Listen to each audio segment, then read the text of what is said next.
What's the millennial question? Apparently, millennials as a generation, which is a group of people who were born approximately 1984 and after, are tough to manage. And they're accused of being entitled and narcissistic and self-interested, unfocused, lazy. But entitled is the big one. And because they confound leadership so much, what's happening is leaders are asking the millennials, what do you want? And millennials are saying, we want to work in a place with purpose, love that. We want to make an impact, you know, whatever that means. We want free food and beanbags.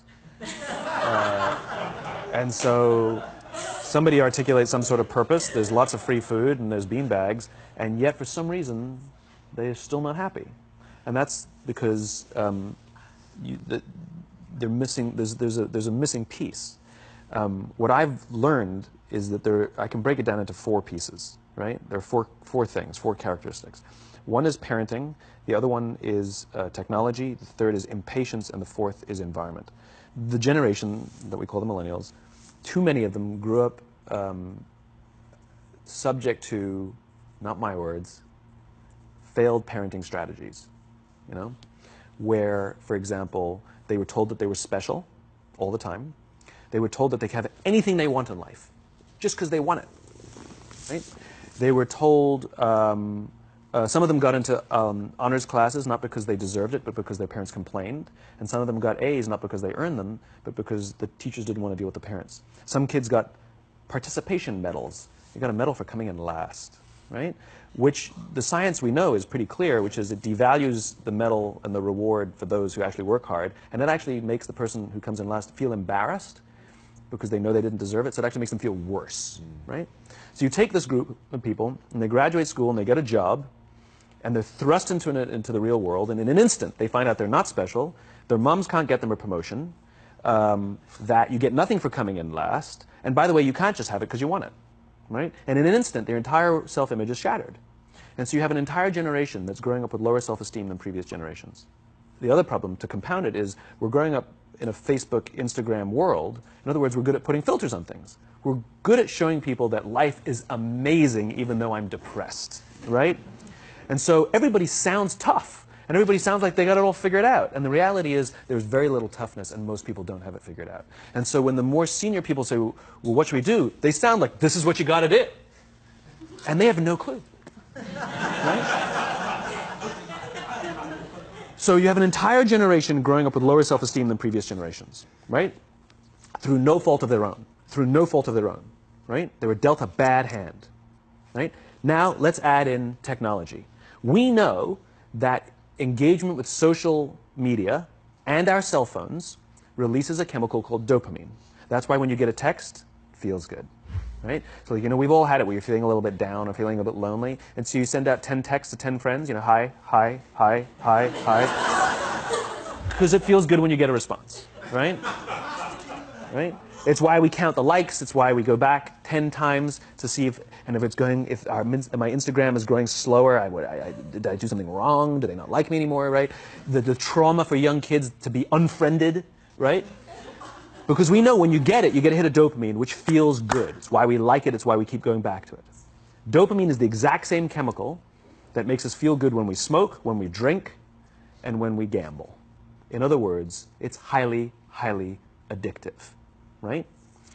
We have age restrictions on smoking, gambling, and alcohol, and we have no age restrictions on social media and cell phones, which is the equivalent of opening up the liquor cabinet and saying to our teenagers, hey, by the way, this adolescence thing, if it gets you down. But that's basically what's happening. That's basically what's happening, right? That's basically what happened. You have an entire generation that has access to an addictive, numbing chemical called dopamine through social media and cell phones as they're going through the high stress of adolescence. Why is this important? Almost every alcoholic discovered alcohol when they were teenagers. When we're very, very young, the only approval we need is the approval of our parents. And as we go through adolescence, we make this transition where we now need the approval of our peers. Very frustrating for our parents, very important for us. It allows us to acculturate outside of our immediate families into the broader tribe, right? It's a highly, highly stressful and anxious period of our lives, and we're supposed to learn to rely on our friends. Some people, quite by accident, discover alcohol and numbing effects of dopamine to help them cope with the stresses and anxieties of adolescence. Unfortunately, that becomes hardwired in their brains, and for the rest of their lives, when they suffer significant stress, they will not turn to a person, they will turn to the bottle. Social stress, financial stress, career stress, that's pretty much the primary reasons why an alcoholic drinks, right? What's happening is, because we're allowing unfettered access to these dopamine-producing devices and media, basically it's becoming hardwired, and what we're seeing is as they grow older, too many kids don't know how to form deep, meaningful relationships. Their words, not mine. They will admit that many of their friendships are superficial. They will admit that their friends, that they don't count on their friends, they don't rely on their friends, they have fun with their friends, but they also know that their friends will cancel on them if something better comes along. Deep, meaningful relationships are not there because they never practice the skill set, and worse, they don't have the coping mechanisms to deal with stress. So when significant stress starts to show up in their lives, they're not turning to a person, they're turning to a device, they're turning to social media, they're turning to these things which offer temporary relief. We know, the science is clear, we know that people who spend more time on Facebook suffer higher rates of depression than people who spend less time on Facebook. Right? These things balanced. Alcohol is not bad, too much alcohol is bad. Gambling is fun, too much gambling is dangerous. Right? There's nothing wrong with social media and cell phones. It's the imbalance. Right? If you're sitting at dinner with your friends and you're texting somebody who's not there, that's a problem. That's an addiction. If you're sitting in a meeting with people you're supposed to be listening to and speaking, and you put your phone on the table, face up or face down, I don't care, that sends a subconscious message to the room that you're just not that important to me right now. Right? That's what happens. And the fact that you cannot put it away is because you are addicted. Right? If you wake up and you check your phone before you say good morning to your girlfriend, boyfriend, or spouse, you have an addiction. And like all addiction, in time, it'll destroy relationships, it'll cost time, and it'll cost money, and it'll make your life worse. Right? So you have a generation growing up with lower self-esteem that doesn't have the coping mechanisms to deal with stress. Right? Now you add in the sense of impatience. Right? They've grown up in a world of instant gratification. You want to buy something, you go on Amazon, it arrives the next day. You want to watch a movie? Log on and watch a movie. You don't check movie times. You want to watch a TV show? Binge. You don't even have to wait week to week to week. Right? I know people who skip seasons just so they can binge at the end of the season. Right? Instant gratification. You want to go on a date? You don't even have to learn how to be like, hey. You don't even have to learn and practice that skill. You don't have to be the uncomfortable one who says yes when you mean no and says no when you mean no, but yes when you... You don't have to swipe right. Bang, I'm a stud. Right? You don't have to learn the social coping mechanisms. Right? Everything you want, you can have instantaneously. Everything you want, instant gratification.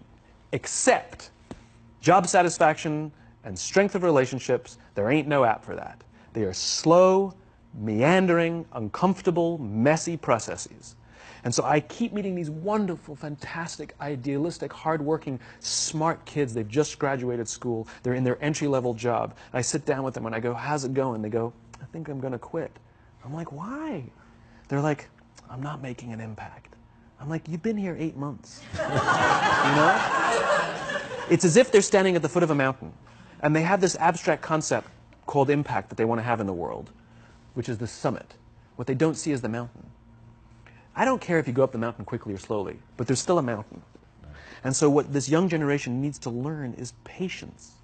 That some things that really, really matter, like love, or job fulfillment, joy, love of life, self-confidence, a skill set, any of these things, all of these things take time. Sometimes you can expedite pieces of it, but the overall journey is arduous and long and difficult. And if you don't ask for help and learn that skill set, you will fall off the mountain, or you will, the worst case scenario, and we're already seeing it, the worst case scenario is we're seeing an increase in suicide rates, we're seeing an increase in this generation, we're seeing an increase in accidental deaths due to drug overdoses, we're seeing more and more kids drop out of school or take leaves of absence due to depression. Unheard of. These are all, this is really bad. The best case scenario, those are all bad cases, right? The best case scenario is you'll have an entire population growing up and going through life and just never really finding joy. They'll never really find deep fulfillment in work or in life. They'll just waft through life and it'll be just, it's fine. How's your job? It's fine. It's the same as yesterday. How's your relationship? It's fine. Like that's the best case scenario. Which leads me to the fourth point, which is environment.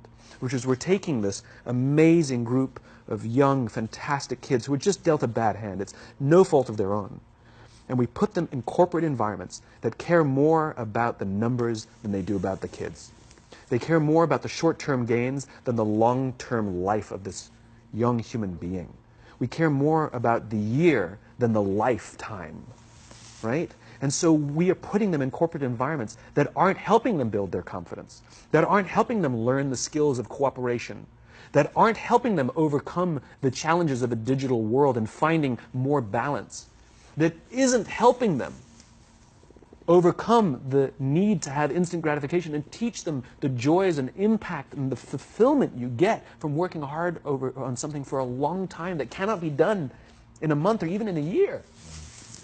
And so we're thrusting to them in corporate environments, and the worst part about it is they think it's them. They blame themselves. They think it's them who can't deal. And so it makes it all worse. It's not. I'm here to tell them it's not them. It's the corporations. It's the corporate environments. It's the total lack of good leadership in our world today that is making them feel the way they do. They were dealt a bad hand, and I hate to say it, but it's the company's responsibility. Sucks to be you. Like, we have no choice, right? This is what we got, and I wish that society and their parents did a better job. They didn't. So we're getting them in our companies, and we now have to pick up the slack. We have to work extra hard to figure out the ways that we build their confidence. We have to work extra hard to find ways to teach them the social skills that they're missing out on. There should be no cell phones in conference rooms. None. Zero. And I don't mean the kind of like sitting outside waiting to text. I mean like when you're sitting and waiting for a meeting to start, this is what we all do. We all sit here and wait for the meeting to start. Meeting starting? Okay. And we start the meeting. No, that's not how relationships are formed. Remember we talked about it's the little things? Relationships are formed this way. We're waiting for a meeting to start and we go, how's your dad? I heard he was in the hospital. Oh, he's really good. Thanks for asking. He's actually at home now. Oh, I'm really glad. It was really amazing. I know, it was really scary for a while. That's how you form relationships. Hey, did you ever get that report done? Oh my God, no, I didn't. I'll help you out. Can I help you out with that? Really? That's how trust forms. Trust doesn't form in an event, in a day. Even bad times don't form trust immediately. It's the slow, steady consistency. And we have to create mechanisms where we allow for those little innocuous interactions to happen. But when we allow cell phones in conference rooms, we just, okay, have the meeting. And then my favorite is like when there's a cell phone there and you go like this, you go. It rings and you go. I'm not going to answer that. Mr. Magnanimous, you know? When you're out for dinner with your friends, like, I do this with my friends. When we're going out for dinner and we're leaving together, we'll leave our cell phones at home. Who are we calling? Maybe one of us will bring a phone in case we need to call an Uber or take a picture of our meal. That goes without saying, come on. I'm an idealist, but I'm not insane. You know? The heathen. I mean, it looked really good. We'll take one phone. And so it's like an alcoholic. The reason you take the alcohol out of the house is because we cannot trust our willpower. We're just not strong enough. But when you remove the temptation, it actually makes it a lot easier. And so when you just say, don't check your phone, people literally will go like this. And somebody will go to the bathroom, and what's the first thing we do? Grab the phone. Because I wouldn't want to look around the restaurant for a minute and a half, you know? But if you don't have the phone, you just kind of enjoy the world. And that's where ideas happen. The constant engagement is not where you have innovation and ideas. Ideas happen when our minds wander and we go, and you see something, I bet they could do that. That's called innovation, right? But we're taking away all those little moments, right?